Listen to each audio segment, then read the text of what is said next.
As chair of A.P. Møller Maersk, I extend a warm welcome to all shareholders at our annual general meeting. Similar to last year, this meeting will be conducted online, allowing our shareholders to participate and interact with the company through our shareholder portal.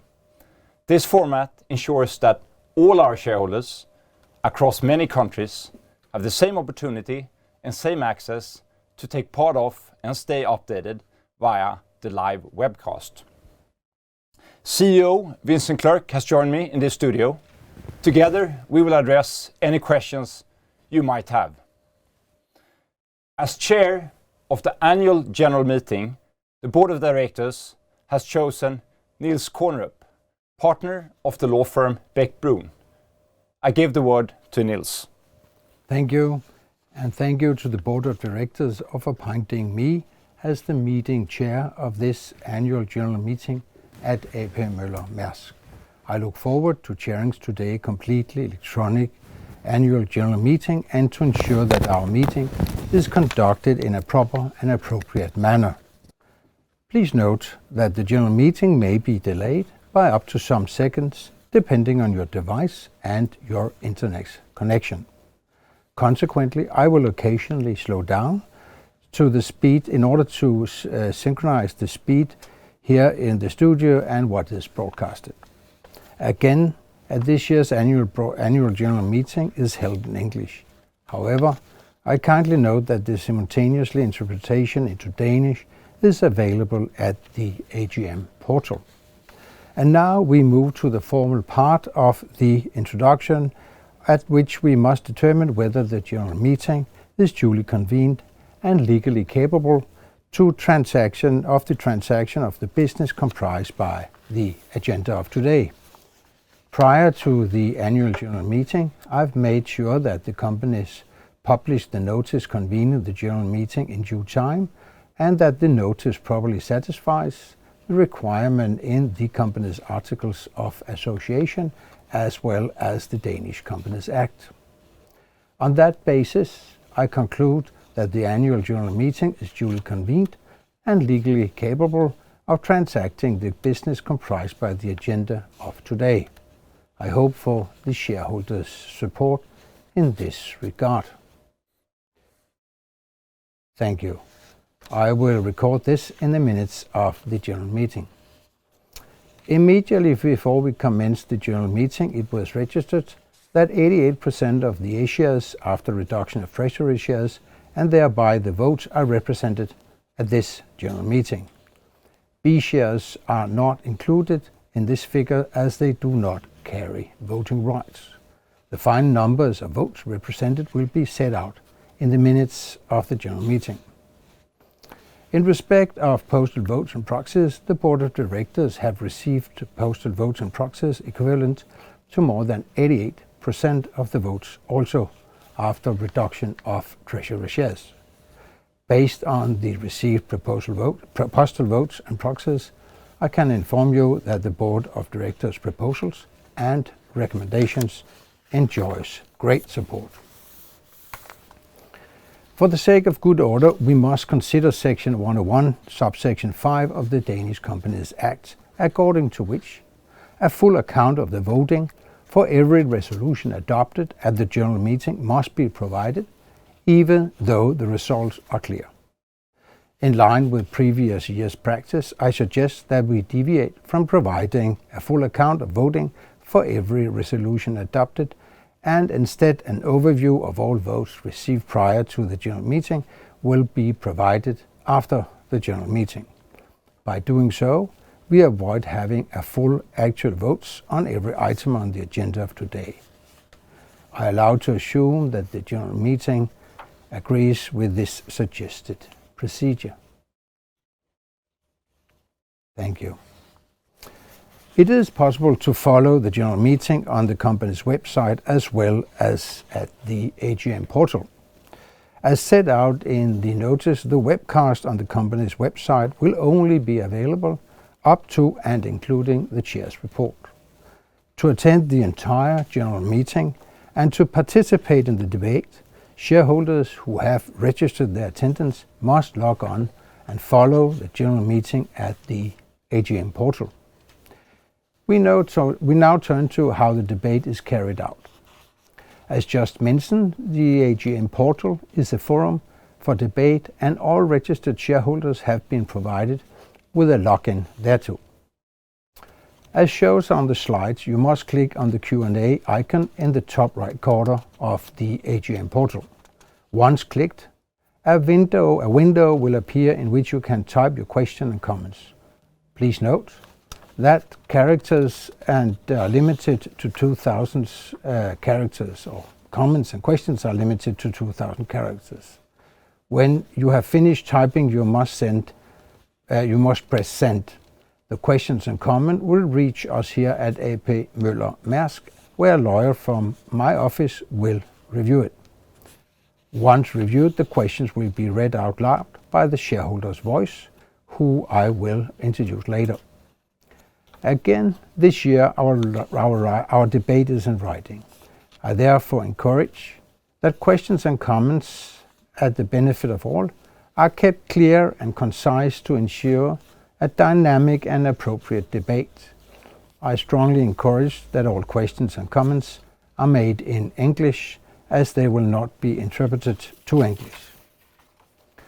To ensure that you have ample time to phrase your questions and comments, please note that you may submit at any time your questions and comments to make sure that these are read out, or we will make sure that these submissions are read out loud at the relevant item of the agenda. Computershare is ready to assist you. If you experience technical problems, Computershare can be reached by dialing the telephone number in the AGM portal. Technical problems must be handled by reaching out to Computershare and not by the Q&A function in the AGM portal, please. And so we are ready to get on board with the agenda of this general meeting, which have been published, or the agenda have been published, and is as follows. First, item A is report on the activities of the company during the past financial year, followed by B, submission of the audited annual report for adoption. C is resolution to grant discharge to directors. D is resolution on appropriation of profit and the amount of dividend in accordance with the adopted annual report. E is remuneration report is presented for approval. F is any requested election of members for the board of directors. And G is election of auditors. That brings us to H, which is deliberation of any proposals submitted by the board of directors or by shareholders. This year we have a total of 5 proposals. 1 proposal has been submitted by the board of directors, and 4 proposals have been submitted by shareholders. And the 5 proposals are as follows. Item H1 is the first proposal, is a proposal by the board on share capital decrease. The second one, H2, is a proposal by the shareholder MP Invest on ESG consideration in executives' performance and remuneration. Third one is H3, is a proposal by the same shareholder on disclosure of human rights in due diligence processes.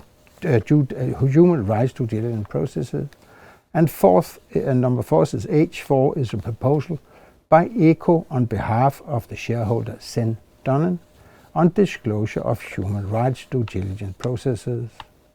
And lastly, we have H5, which is the 5th proposal, which is a proposal by the shareholder Kritiske Aktionærer regarding shipments of military equipment. Consequently, we now move on to the first item on the agenda. And as it is common practice in AP Møller Mærsk, the introductory item on the agenda are processed jointly and brought up for debate jointly.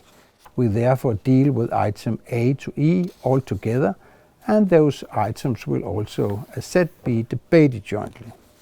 Thus, the chair will present the following, all for 2025. The management report, the annual report, the remuneration report, as well as the proposed profit distribution and dividend.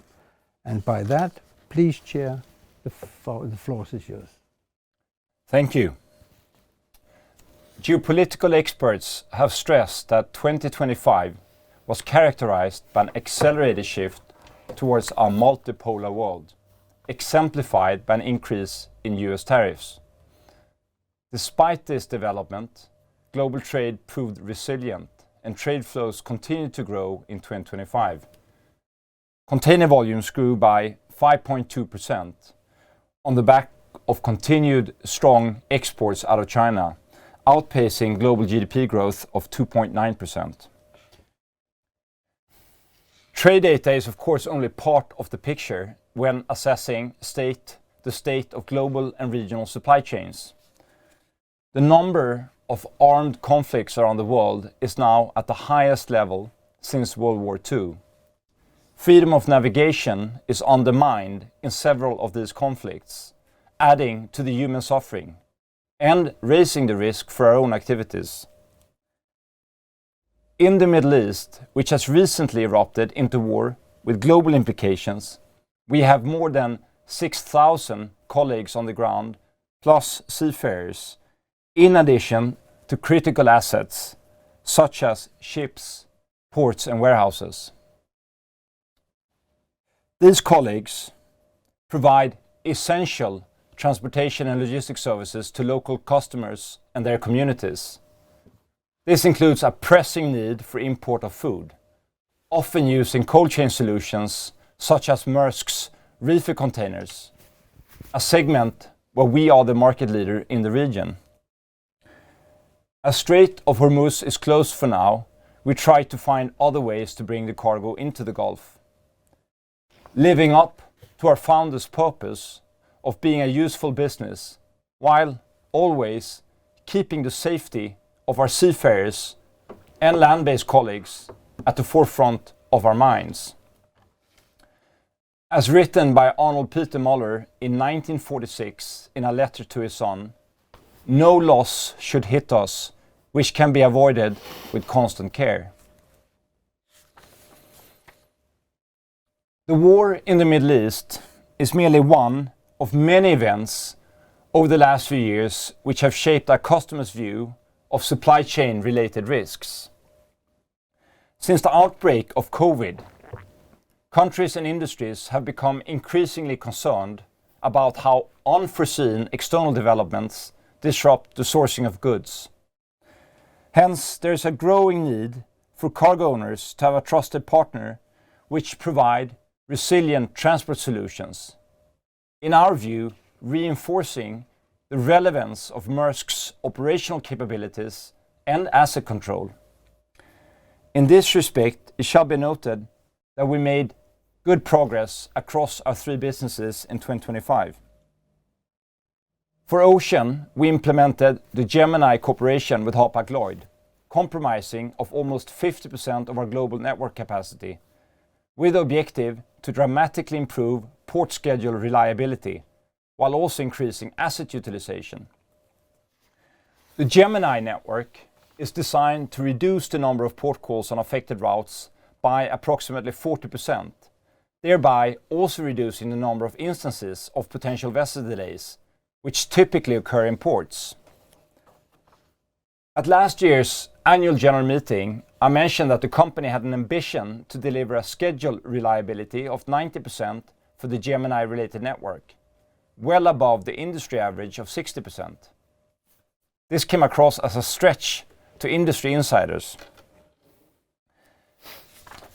Now, looking back, and to give our colleagues due acknowledgement for their major accomplishment, Gemini has so far been a success, and Maersk has delivered an industry-leading reliability in line with the set target of 90%.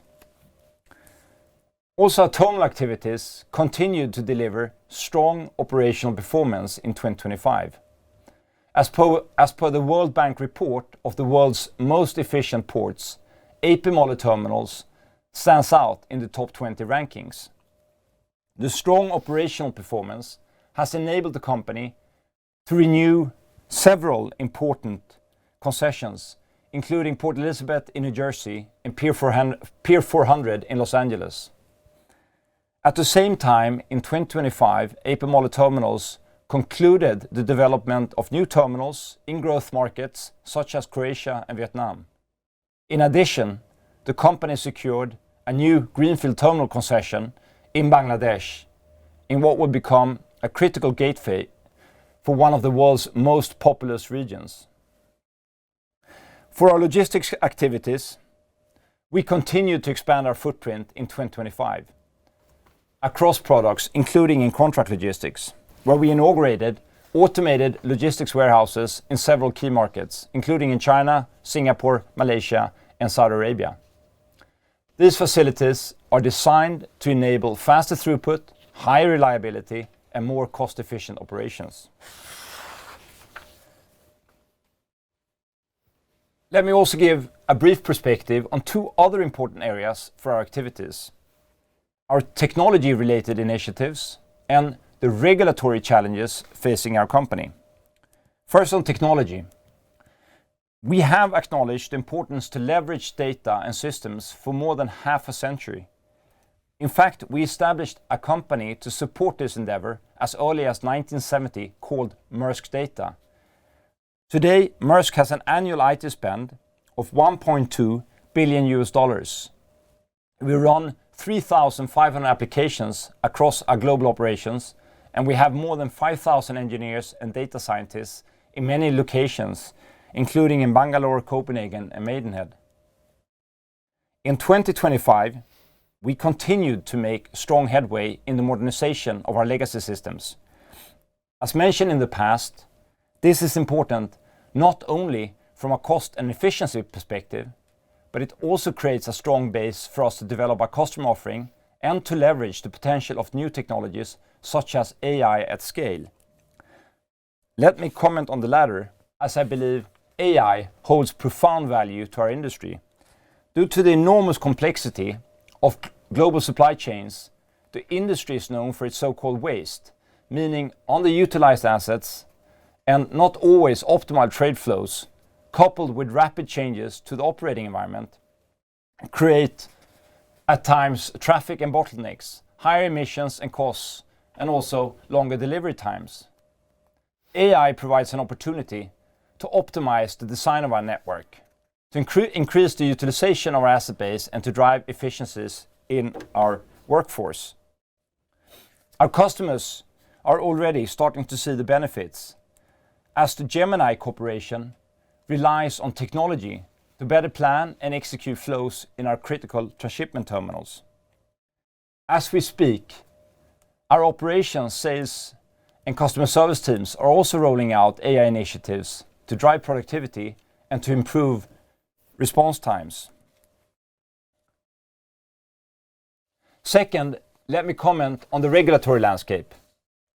While our headquarters is based here in Denmark, we operate globally in very competitive industries.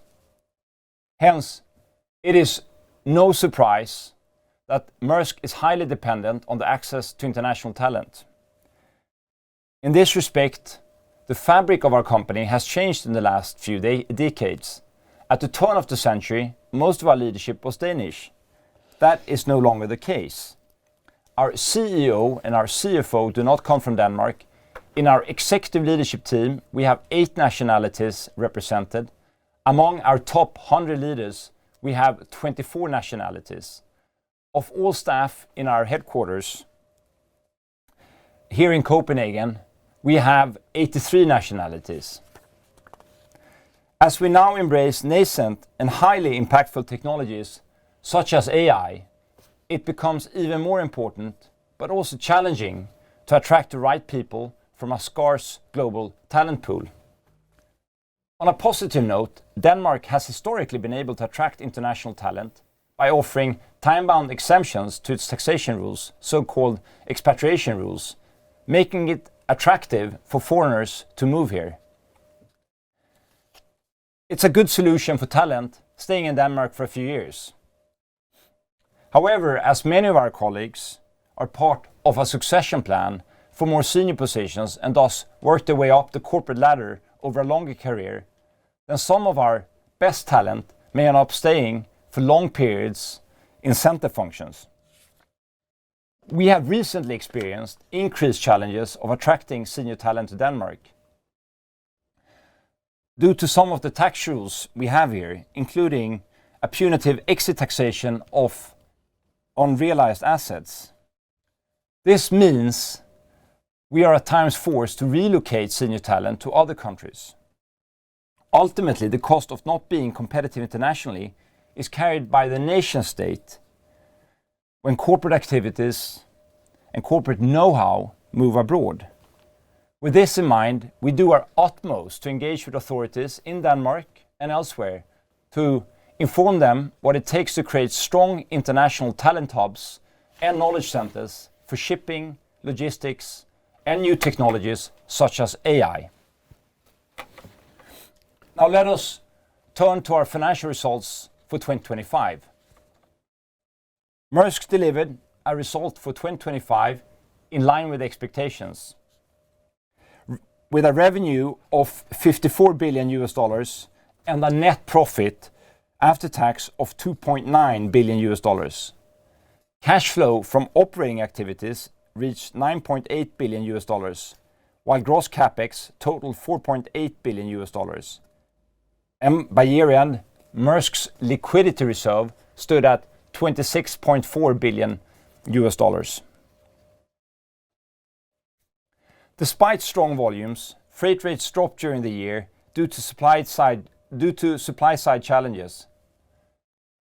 The return on invested capital in A.P. Møller terminals remained very competitive in 2025, and we have seen a gradual improvement of our margins in logistics. Based on these results, the board has proposed a dividend of 480 Danish kroner per share, corresponding to 40% of the underlying net result, which is in line with our dividend policy.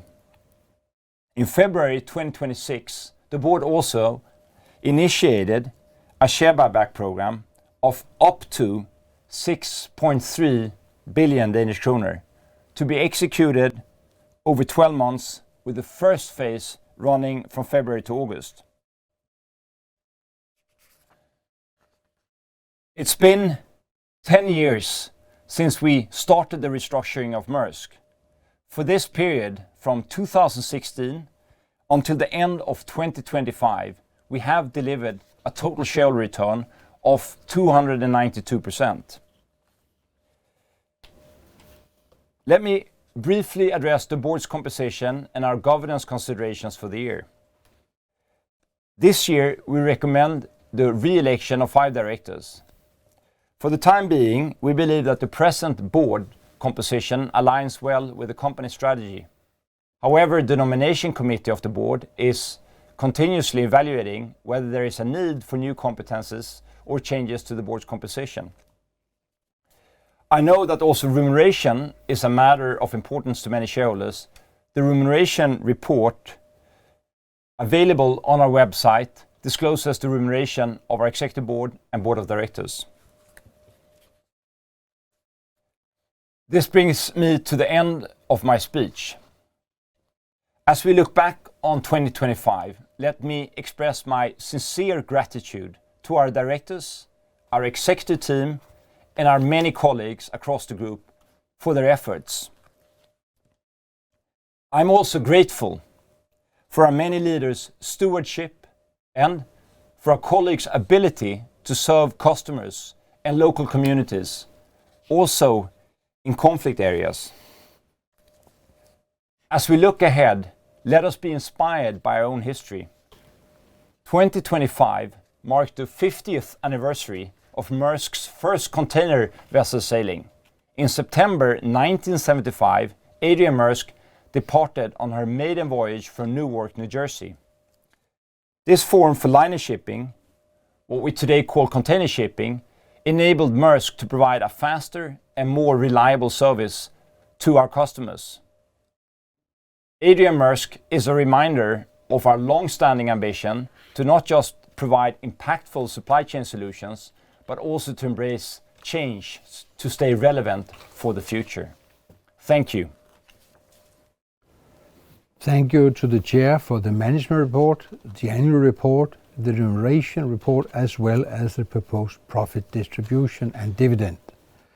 This marks the end of the webcast available for everyone at the company's website.